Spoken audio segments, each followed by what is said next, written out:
नमस्कार, सुस्वागतम। जी हाँ, आज एक इतिहास संबंधित खबरें लेके आया हूँ मैं बी एन दास आप लोगों के लिए। भारत इतिहास की कई वीरांगनाओं की जन्मभूमि रहा है।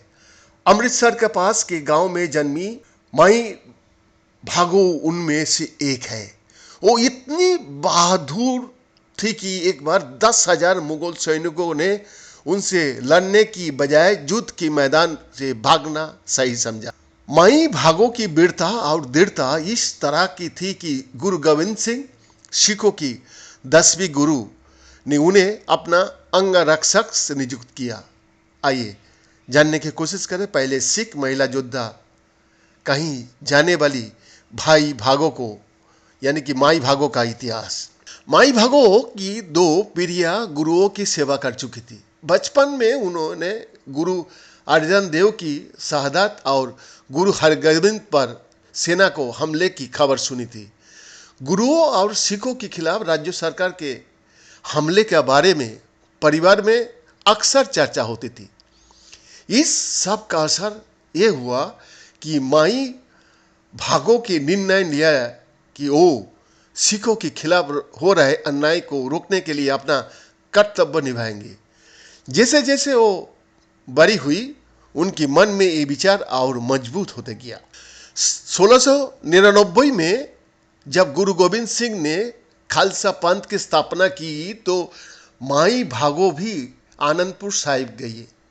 वो वहाँ रहकर युद्ध और आत्महत्या की कला सीखना चाहती थी, लेकिन उनके पिता उन्हें गांव ले आए क्योंकि वहाँ एक महिला थी, ना कि पुरुष जो लड़ाई में जाती है। हालांकि तब भी उनके मन में खालसा सेना में शामिल होने का विचार कायम रहा।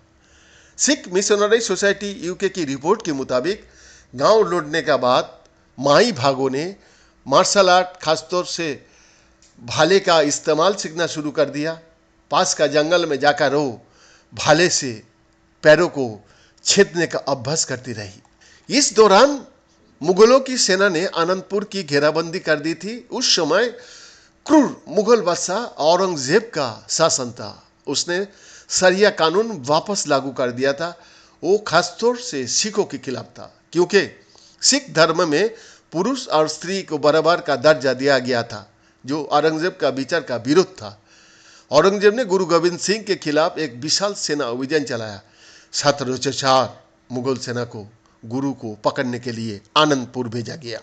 पंजाब के मुक्तसर साहिब शहर की ऑफिशियल वेबसाइट के अनुसार आनंदपुर को 8 महीना तक घेरा गया। खाने पीने का सामान भी ज़्यादा नहीं बचा था। हालांकि फिर भी गुरु गोविंद सिंह के साथ खड़े सैकड़ों सिखों में से केवल 40 ने आनंदपुर छोड़ने का फैसला किया। हालांकि कई कोशिशों के बाद भी मुगलों की 10 लाख लोगों की सेना गुरु को 10,000 सिख सैनिक को झुका नहीं सका। सिख मिशनरी सोसाइटी यूके के अनुसार अंत में मुगल सेना ने एक लिखित शपथ के तहत गुरु को अनुरोध किया कि वो आनंदपुर छोड़ दे। इस बीच वो उन्हें नुकसान नहीं पहुंचाएंगे। उन्होंने गुरु को लिखा कि उनका एकमात्र उद्देश्य गुरु को उस समय आनंदपुर से बाहर करना था और गुरु को नुकसान पहुंचाने का कोई इरादा नहीं है। लेकिन जनरलों ने अपनी शपथ तोड़ दी और गुरु को किले से बाहर आने पर उन पर हमला कर दिया। गुरु को सिरसा नदी पार करते समय और पास के गांव चमकौर में लड़ाई लड़ने के लिए मजबूर होना पड़ा। इस दौरान उनकी कई सिख और उनके 2 बड़े बेटे शहीद हो गया। भाई माई भागो को जब खबर मिली कि गुरु आनंदपुर छोड़कर मालवा आ रहे हैं तो उन्होंने गांव-गांव जाकर उन 40 सिखों को इकट्ठा किया जो गुरु को आनंदपुर छोड़कर भागे गए। वो उन लोगों से कहती थी, हमारे गुरु ने हमारी आज़ादी के लिए अपने पूरा परिवार को बलिदान दे दिया। हम खुद खड़े होकर अपने नागरिक और मानवाधिकारों को रक्षा क्यों नहीं कर सकते।